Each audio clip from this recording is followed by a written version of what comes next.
Hey everyone, it's Sunday afternoon, March 22nd, 2020, and I hope you're all doing okay out there and hanging in there, staying safe and staying healthy.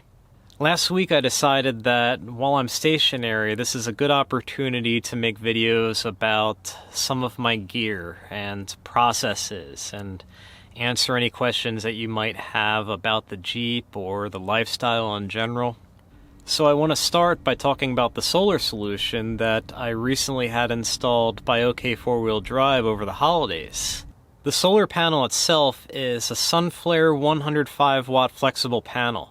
The solar panel collects sunlight, converts it to electricity, and that electricity is sent to a charge controller. The charge controller manages the electricity that's generated by the solar panel, and then using magic, it decides how it's going to charge my batteries. Mine is a small blue box that's mounted to the bulkhead using sheet metal screws in the passenger front footwell.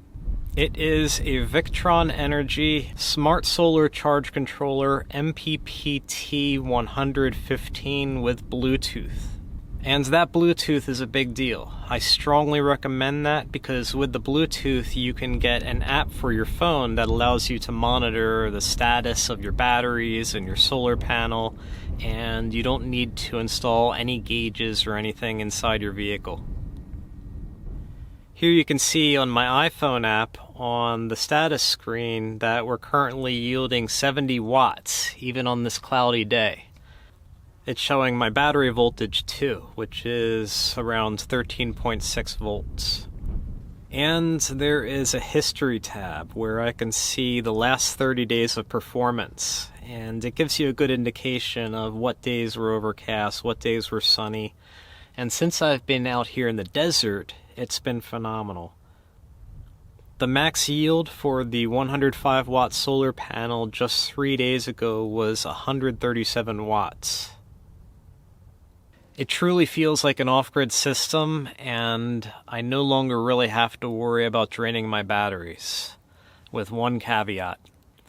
The Jeep has to be parked in the sun with the solar panel facing southish to be worthwhile. If it's an extremely overcast day or I'm camping in a dense forest somewhere, then the solar setup isn't much use. It's out here in the desert that it shines the most, because the sunlight is pounding on the Jeep all day, the fridge is running hard and it's running often, and so far, with the solar setup, I haven't noticed any significant depletion of battery levels. The Sunflare solar panels are perfectly flat. So you take your solar panel and you glue it to your surface. It can be a curved surface like a teardrop trailer, or it can be a diamond plate surface like the top of an alu cab camper. In this case, it couldn't be applied directly to the roof of the Ursa Minor because my camper has these ribs in it, and the ribs are too deep for the solar panel to contour. So OK 4-wheel drive got this flat sheet of aluminum, and then they bolted the aluminum to my roof rack rails. I really like how low profile this is, because I can still carry my kayak and recreational equipment on my load bars above it if need be.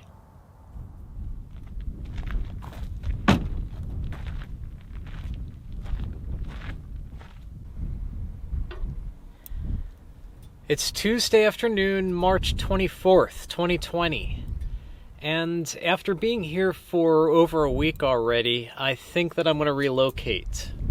I have some friends in the area who invited me to weather the storm in their guest house, which is currently vacant, and I'm going to take them up on the offer. This changes absolutely nothing. I'm still going to remain stationary. I'm still going to make videos about the Jeep and my equipment. However, now I'll have internet access, running water, and I'll be able to take better care of myself, my hygiene, which is, well, let's not talk about it, shall we?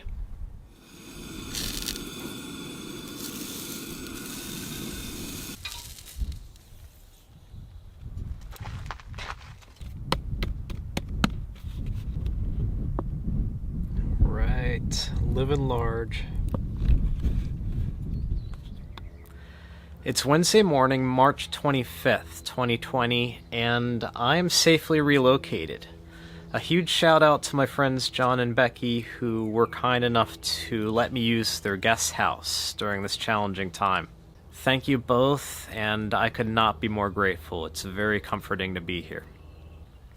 Before I left the desert, I wanted to talk more about the Jeep's suspension and tire configuration.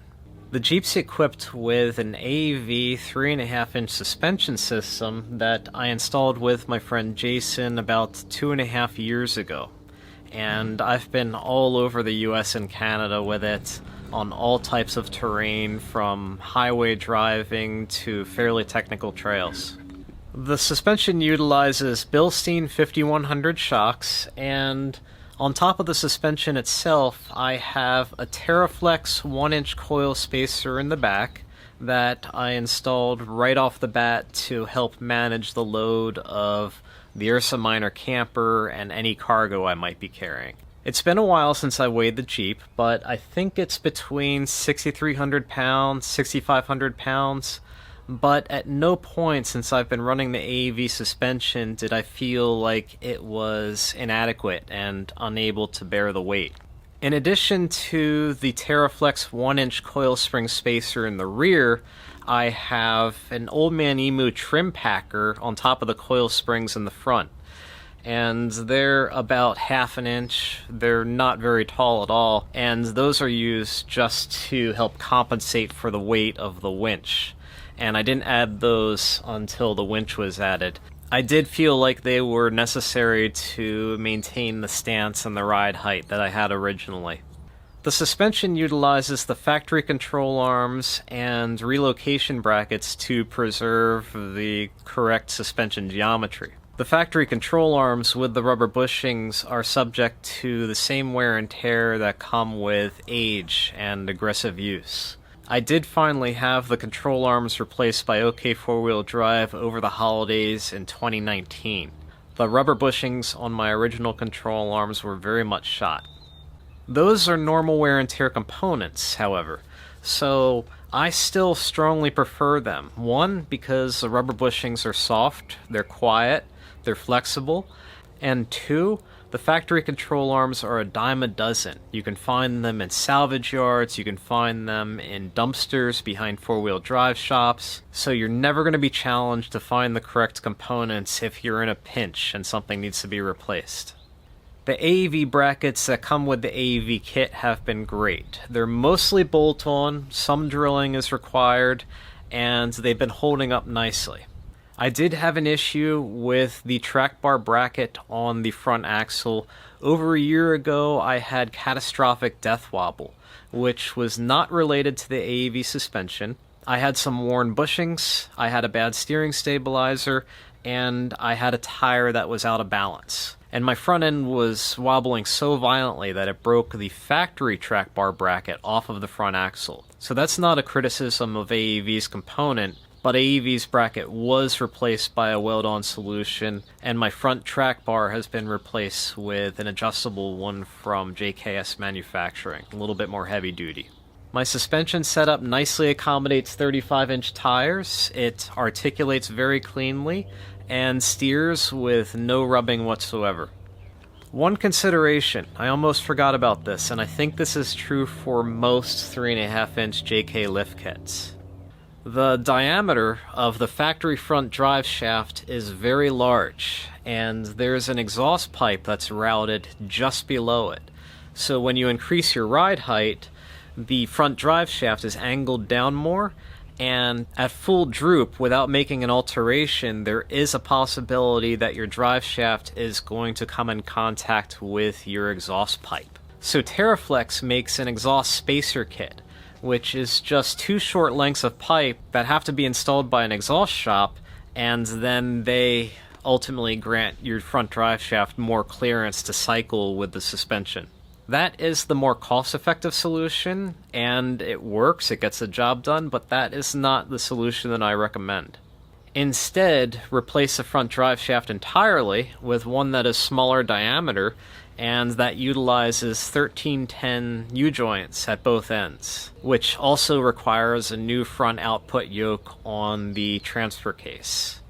That way you don't have to mess with the exhaust, and the factory front drive shaft on the Jeep Wrangler JK is prone to wearing out after a handful of years. The replacement of which is very costly because the joints on that front drive shaft aren't serviceable. That's not entirely true. The Rosetta joints on the transfer case end of the factory drive shaft can be serviced and replaced. TerraFlex makes a high angle piece for this. But of all the things, the U-joint on the front of the front drive shaft at the axle is not serviceable. It's staked in there. So when that eventually goes bad, the most cost-effective course of action is to replace the front drive shaft with an aftermarket unit. So I recommend doing that right off the bat. The Bilstein 5100 shocks have been great. The original Old Man Emu steering stabilizer that came with the kit, that did go bad and had to be replaced. Again, that's another wear and tear item. But my satisfaction with the AEV 3.5-inch suspension is complete. It's been great, it's comfortable, it's capable, and I have no intention of replacing it ever. Tires. I'm running BFGoodrich All-Terrain KO2s, 315/70/17 Load Range C on the stock 17-inch Jeep wheels. The 315/70/17 is equivalent to a 35/12/50 approximately, and they fit just fine on the stock wheels. However, to use the factory wheels, I did have to install wheel spacers all around. So I got the narrowest ones that allegedly worked from TerraFlex. They're machined aluminum and they are 1 1/4 inch wide. They work great with this style wheel.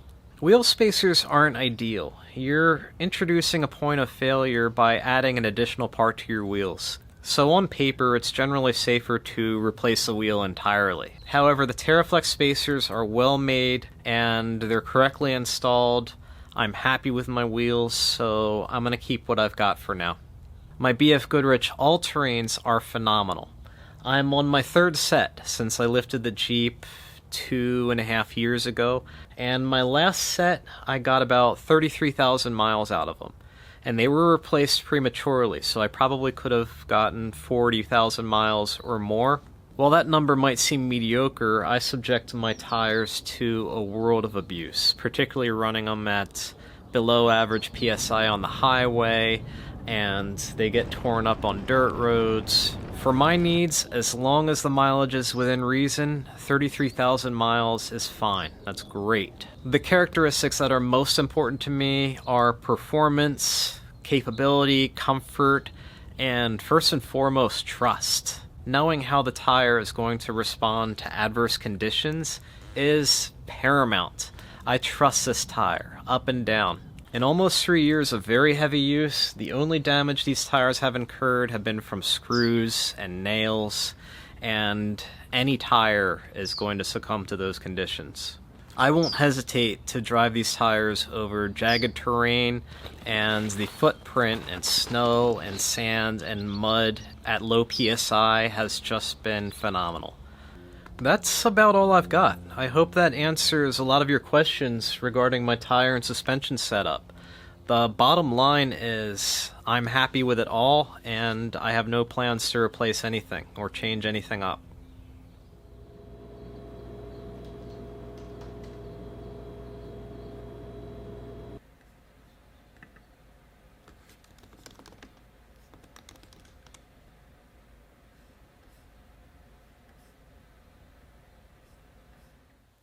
It's Friday night, March 27th, 2020, and yesterday morning I did something different. I went grocery shopping online through Safeway, which is a grocery store in the area. I browsed their website, selected the merchandise that I wanted, and this morning, as I was working on my video, I got an email that notified me that my order was ready. So I got in the Jeep, drove to the grocery store, and a guy came out and loaded it up with my groceries without any contact whatsoever. I didn't even turn the Jeep off. If the grocery store doesn't have certain items, they take the liberty of substituting in others. For instance, my hamburger rolls, they didn't have the brand that I ordered, so they substituted in another brand. My Tropicana orange juice, they gave me a different size than I ordered. It was a pretty sweet deal, and I think I might do that more often. I hope you enjoyed this episode. It was a little bit different than usual. I far prefer making videos about places and experiences, but for now we just have to sit tight. So be patient, keep being strong, and know that you are not alone. I'll catch up with you again soon.